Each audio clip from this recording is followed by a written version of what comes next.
this discussion is actually bringing us to a strategic workshop that we are going to have in end of October, somewhere around there.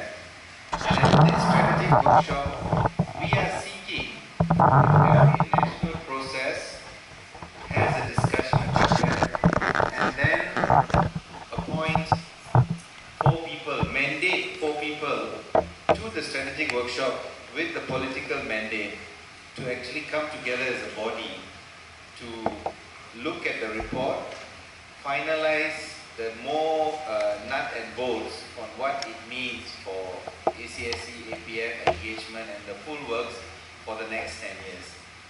So this strategic workshop on our behalf would be the space where we will finalize the nitty-gritty of a full report, which will then be published, both Corina's report and the results of the strategic workshop will be published and disseminated and distributed to all of us, either soft copy or hard copy. Which means that around October, when we complete the report, that could be some new thinking, some new ideas, some new guidelines for us moving into the ACSC APF of 2017. So while the governments are going to celebrate this big 50th anniversary next year among them, we also are going to need to show, celebrate, prepare ourselves for a new way forward. And that's why this report is what we are hoping will help galvanize more convergence and more critical thinking and creative ways for us to move forward. So that's in a little bit of brief background and the proposal by the Regional Steering Committee now on the way forward. Listen to Corina's report. You can feedback all you want. She'll give you a deadline to submit any more emails within 2 weeks. She will finalize the report. That final full report is the summary report. Final full report will be sent back to all national processes and the regional NGOs. The national processes and regional NGOs have their deliberations, come up with their findings or feedback, and mandate 4 people to attend the strategic workshop somewhere in the end of October that will then decide the future, at least some guidelines or future of ACSC APF would then be our guideline for the next 10 years. So that's our proposal by the others. I'm giving you the game plan so that you would know why we are doing this, and this is not just an activity like any other session. This is a very important session for the next an hour and a half or plus.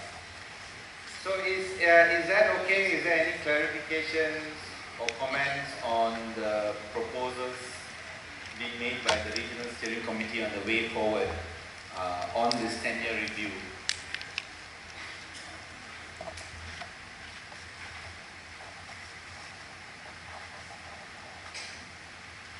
So are we okay with this way forward? Yes, can I hear a clap if you agree? Okay, thank you for that support, and now I pass it over to Mei Shisho, who's calmed down a bit, to continue. Okay.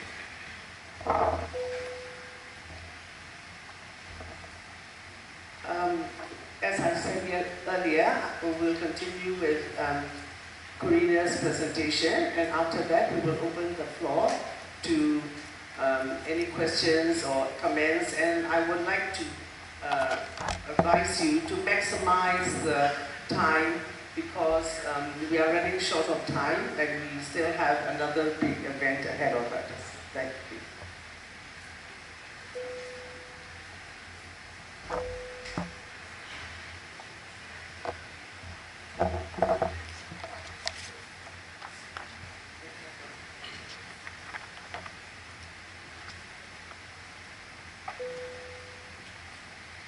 Good afternoon.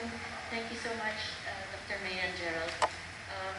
First of all, I'd like to thank the RNC for giving me the work to them to do this review. The ACSC APF Secretariat was very helpful in arranging many of the meetings that I had to do. The steering committee members of the ACSC APF also likewise arranged many of the country meetings so that I could meet with with the country processes. So I'd like to proceed now. So this is a 10-year review of the ASEAN Civil Society Conference. I will present the background of the study and the aim of the study and proceed to speak about the methodology that was used. And then the lengthier part would be the presentation of the findings and the recommendations that were coming out of the interviews. Okay. So what we're studying here is the Annual Civil Society Conference, ASEAN People's Forum, which is usually held in parallel with the now biannual ASEAN Summit of Leaders. It was begun in 2005 by the Malaysian government, but since it has been organized annually up to the present by civil society. Okay. There are some pictures of the organizing meetings.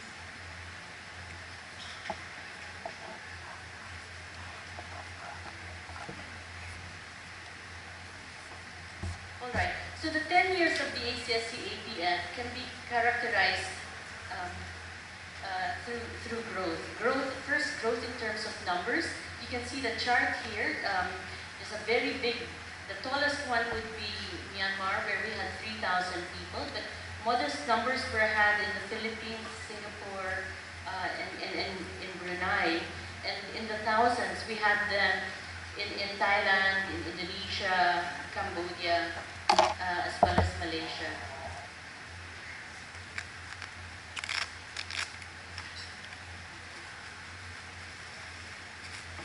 Okay, the growth would also be in terms of the leadership of the process. It has evolved through the years. In Malaysia, it was led by the Malaysian government, supported by some Malaysian civil society partners. In the Philippines, it was organized entirely by regional networks. This was led by the Solidarity for Asian People's Advocacies. In Thailand and in Singapore, the regional networks began to partner with local host groups. So we had Singapore Civil Society and Thai Civil Society partnering with the regional organizations to organize the ACSC and the APF. Come Vietnam, we had a government-appointed host, which was VUFO, and here there was a big transformation which has lived to this day, and that is the lead was a Vietnamese host, no longer regional networks, but in partnership with several committees which were constituted by country representatives from the 10 countries. So there we had a big shift, and I think this allowed the 9 different countries, aside from the host, to take responsibility for the ACSC-APF process, and this has lived to this day.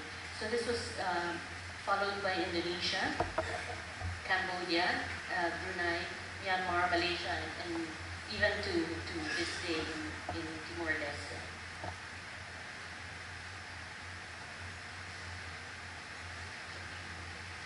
In terms of processes, what we are witnessing today is very different from what it was in the beginning. I think very significant for Malaysia as the first who introduced it. The plenaries and the workshops and the conference statement were all introduced by Malaysia. Unique to the Philippines in 2006 was that there were preparatory processes in each of the countries towards a regional process. In Singapore, they introduced the idea of learning about the host country, and this has been adopted by many of the different countries as well. I think Thailand would be significant in terms of bringing significant grassroots participation, and this is where we see the ballooning of participation in ACSC-APF. From 300 in Singapore, we became 1,000, and that was because of the effort of Thai groups to actually conduct sensitization on the ASEAN and to actually bring the grassroots to participate. So there were more grassroots than NGOs in Thailand. I already spoke about what was unique about Vietnam, and that was the leadership of of committees constituted by country representatives. In Indonesia, the introduction of the Interface Committee was born there, mainly from drawing from the lessons of the interfaces of Thailand and the problems that arose there. Cambodia introduced a people's camp. They had the ACSC-APF twice that year. The first was a conference format, but the second was a people's camp. In Myanmar, what was significant was we finally had the FCAA, which was the body that would attempt to monitor and study the response of governments to our conference statements. Malaysia introduced the idea of a consolidated statement and to submit it way ahead so that we could give the leaders time to respond to our conference statement. Now, how effective that is, we have yet to see. As you know, in Malaysia there has been no response, but in Timor Leste there has been, so we are thankful for that. So these are the many innovations that have taken place, and these have been happening, I think, through the dynamic leadership of the different countries that have hosted the ACSC-APF. So here we also see how important it is to have a rotating leadership so that everybody has a chance to introduce the innovations that they have. Okay, so the aim of the review is to note the collective knowledge, draw out learnings and recommendations to better inform our plans for the years ahead. There is also a very rich content of the annual conference statements that we have generated, and we hope to be able to look for the modalities for sustained follow-up and monitoring beyond the annual regional conference.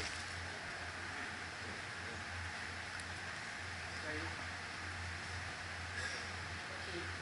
So the basic question we ask the interviewees would be in three areas. How can the ACSC be a more effective civil society mechanism for three things: for ASEAN community building of civil society, for our engagement with the ASEAN, and how it can be an effective platform for projecting the grassroots voices in Southeast Asia.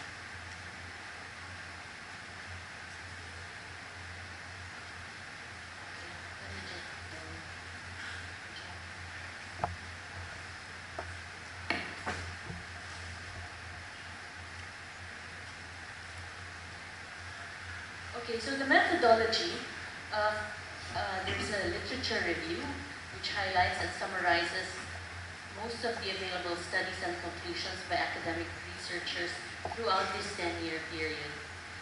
We are also reviewing relevant ACSC-APF documents and relevant ASEAN documents between the period 2005 to 2015. Now, the bulk of the work was the group and individual interviews that we conducted between March to June to validate all the academic observations and those coming from internal documents of the ACSC-APF. So it was a purposive selection of a sampling of each of these sectors for each country. The ACSC-APF country and regional organizers, the country focal points and the country processes, other representatives of civil society and people's movement that may not necessarily be part of the country processes, academic and think tanks, and ASEAN governments and the ASEAN Secretariat. So we attempted to identify for each country. We weren't always successful, but taken as a whole, you can see here from the pie chart that about 58% came from national CSOs, 24% from regional CSOs, 14% from ASEAN Secretariat and ASEAN member governments, and 4% from researchers and media. So these interviews were conducted either face-to-face, through Skype, or through written interviews. So a total of 128 individuals were interviewed, coming from 125 organizations.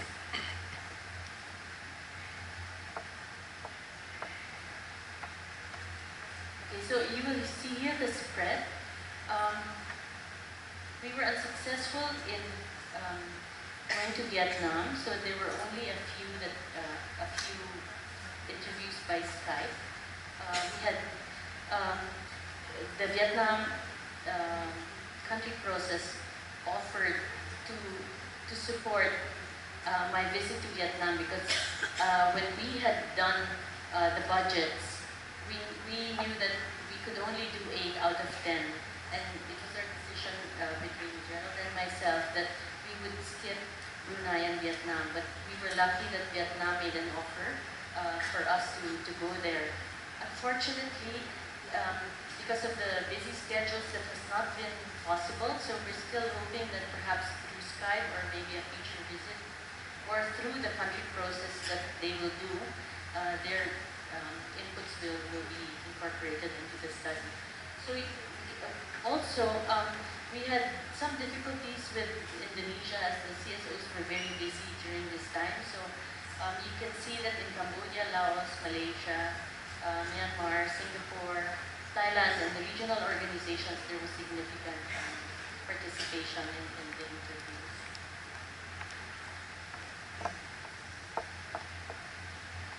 Okay, of the governments, of the 11 government representatives, we were able to interview the ministries of Foreign Affairs of Indonesia, Laos, Malaysia, Thailand, and Singapore, and the permanent representatives of Indonesia, Myanmar, Malaysia, and the Philippines. Of the ASEAN Secretariat representatives, we were able to interview a former Secretary General, a current Deputy Secretary General, 2 special assistants to the Secretaries General, and a former director of the ASEAN Foundation. So in terms of countries, they would come from Indonesia, Malaysia, Singapore, and Thailand. So here you see a few of the photos of the interviewees.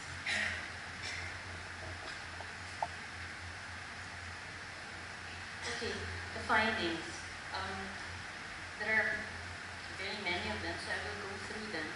And first, a key premise to civil society engagement with the ASEAN is the notion that ASEAN is people-oriented and people-centered, as they have declared.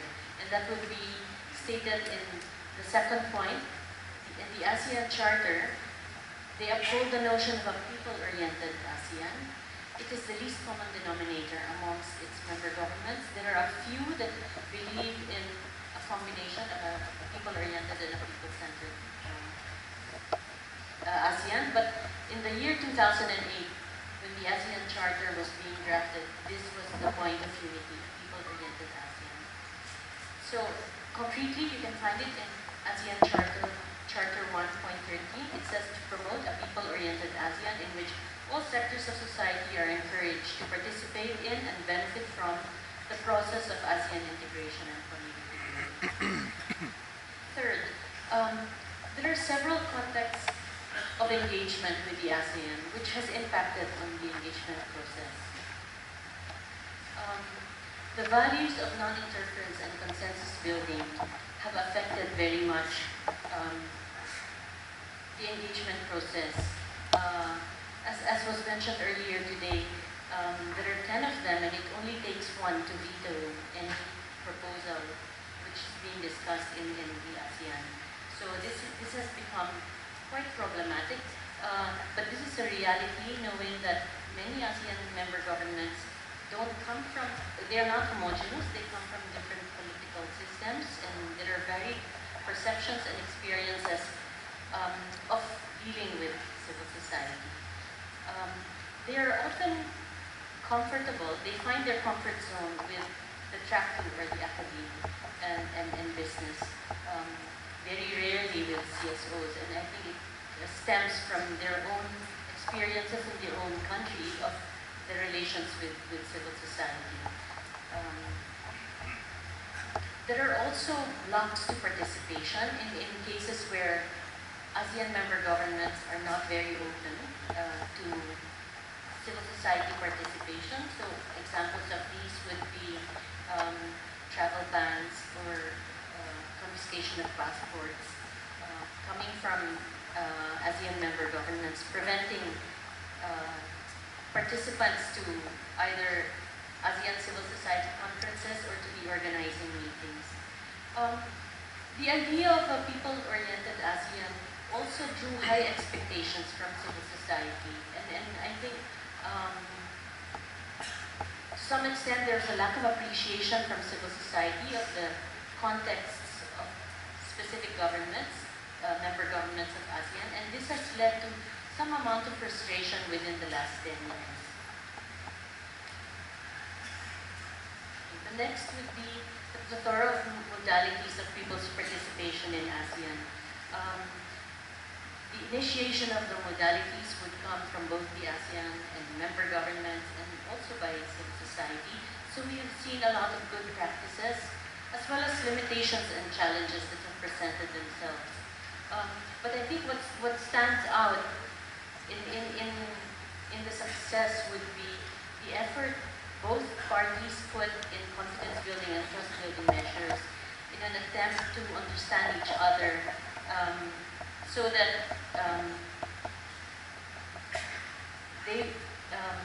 that common agendas would bring them together rather than their differences. So just to name a few of the different engagements that have taken place, prior to the ASEAN Civil Society, there was the ASEAN ISIS, and they were the proponents of the ASEAN People's Assembly. So, however, the format of that was track 3, track 2, with the track 2, the academe mediating between governments and civil society. Significant as well would be the Regional Working Group on a Human Rights Mechanism. They engaged in a step-by-step manner on what would now be the ICHR. So, and the ASEAN recognizes the role of the Regional Working Group in their journey towards establishing the ICHR. The Solidarity for Asian Peoples Advocacy is also pioneered in the engagement on the ASEAN Charter drafting process, bringing regional networks to present submissions to the eminent persons group and high-level task force. There are also a big number of thematic engagements with ASEAN bodies and instruments, and a few examples of these would be what was already discussed this morning by Sami Norai, the ASEAN Migrant Forum on Migrant Labor is an example. There is the ASEAN Disability Forum, there's an ASEAN Social Forestry Network, the ASEAN CSR Network, and the ASEAN Bloggers Forum are among a few examples.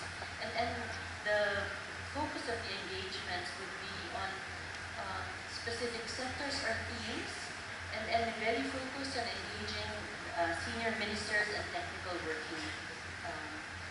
working groups within the ASEAN.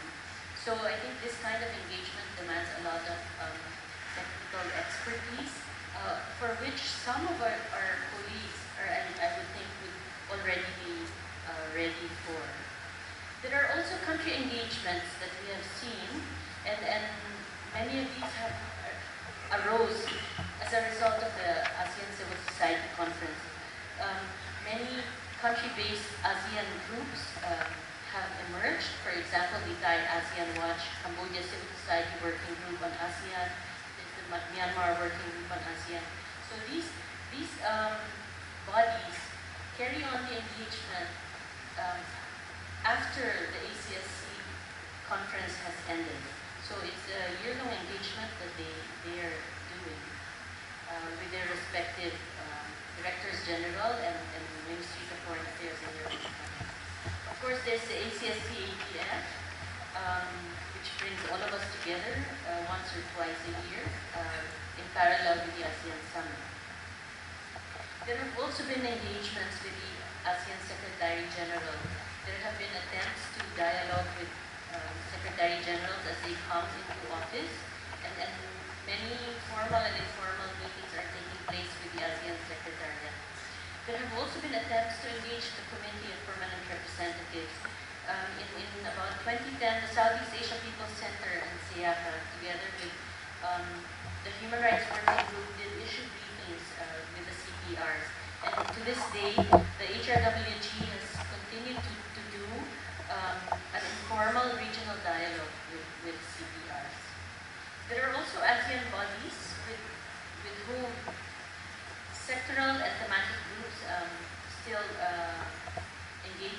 example, the ASEAN Institute on Peace and Reconciliation, the ASEAN Task Force on AIDS.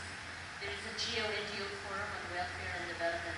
So if you can see that there's a whole list of them engaging ASEAN bodies, mechanisms, and ad hoc bodies that are being created by ASEAN. For example, the Eminent Persons Groups and High-Level Task Force. And of course, earlier today, we had a view of the different human rights bodies in ASEAN, which are being engaged by different human rights groups and other rights defenders. Okay.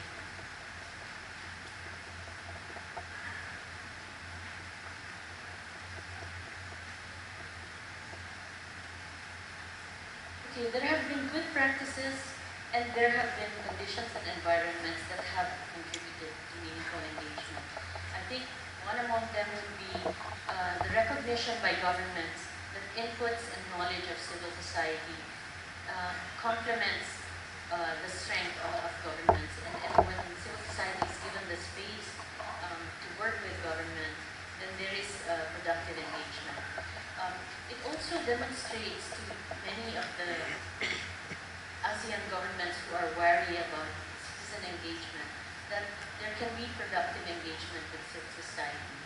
So, speaking with some of the ministries of foreign affairs, and they say that as they work with their colleagues in the ASEAN, they aim to demonstrate to their colleagues that the value of engagement is will also help their own governments. So the trust building and cooperation with citizens is important. Now, the problems and blocks faced by civil society, as I mentioned earlier, even amongst the ASEAN, amongst the member governments, because of the consensus, there is often a block to regional unity. So they often resort to the minimum that unites them. But actively, with regards to civil society, there is active suppression of sensitive issues through government signals and sometimes communicated through the Congos. There is resistance to civil society participation, and this is the view of many of government officials themselves, and they witness it amongst their colleagues. We have seen also cases of intimidation and interrogations happening in airports. There are travel bans and confiscation of passports. With regards ASEAN governments, they fear that civil society often brings the hard issues, and amongst themselves, they find that it's hard to find unity, so more so with civil society. They also fear the naming and shaming that we usually do. And another block would be the inaction that often happens in the ASEAN Secretariat. It has been cited that they are often protecting their careers in the Secretariat, and so they're often afraid to do bolder things to help civil society. So that has been identified as a block.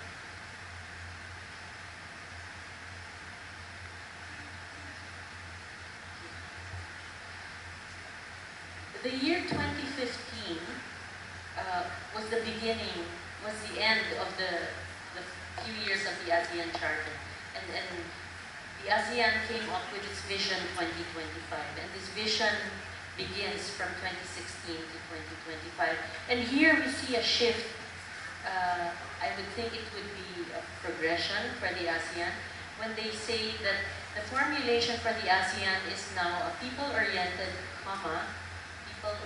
people-centered ASEAN. And it's reflected in the community vision where they say we resolve to consolidate our community, the ASEAN community, by building upon and deepening the integration process to realize a rules-based, people-oriented, people-centered ASEAN. So what does it mean? For the ASEAN, people-oriented ASEAN would mean that the object of ASEAN community building would be the people of ASEAN, but the people-centered ASEAN means that they are bringing the people to the ASEAN process, and it means some amount of consultation, some amount of reporting, some amount of feedback giving. So we hope to complete this. Okay. ASEAN and the 10 years of the ASEAN-ADF. A close look at official ASEAN documents will reveal that there has been a de facto downgrading of the status of the ACSC. In the 2009 ASEAN Charter Socio-Cultural Community Blueprint, the ACSC is expressly mentioned there. But in the Vision 2025, it has now been removed. The reference now is to GO-NGO and civil society engagement. So it's a more generic formulation. The ACSC-APF is no longer highlighted.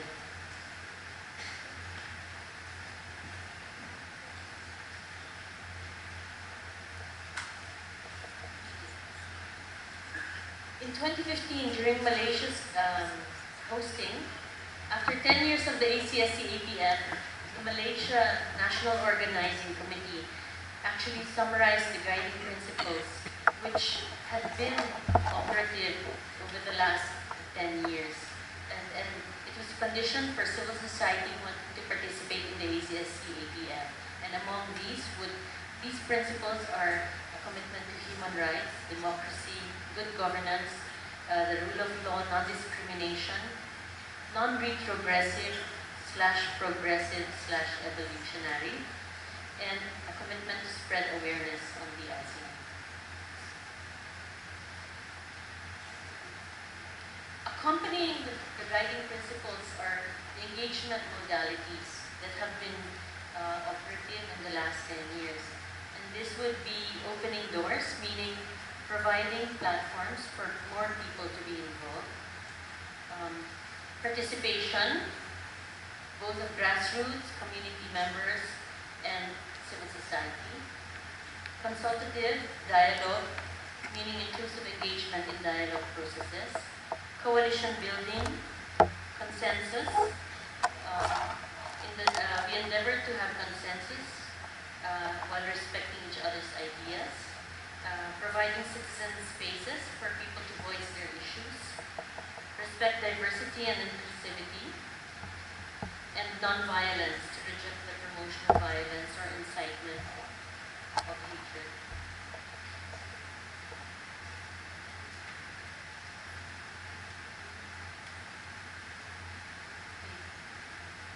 It has been expressed in many of the interviews that the knowledge building and community building is what is most appreciated in the ACSC-APF.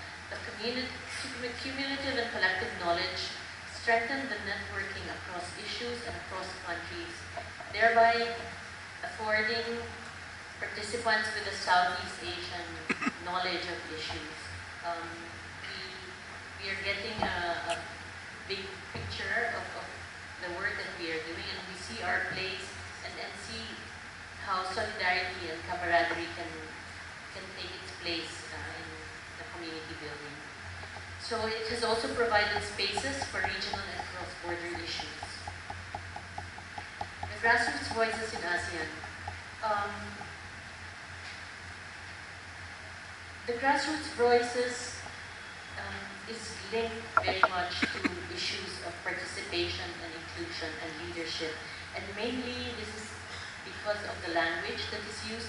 Our operative language is English, and many of our members of the communities are speaking their own languages. And so I think in the next 10 years, perhaps we should pay attention to providing translations and conducting processes in our languages so that greater understanding can be facilitated.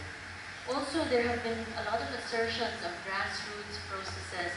We saw this in the Philippines in 2006. There was also a people's camp, separate from the ACSC-APF. We also saw this in the Grassroots People's Assembly in Cambodia in 2012. And of course, the attempt of Thailand to merge the grassroots and civil society in the ASEAN People's Forum.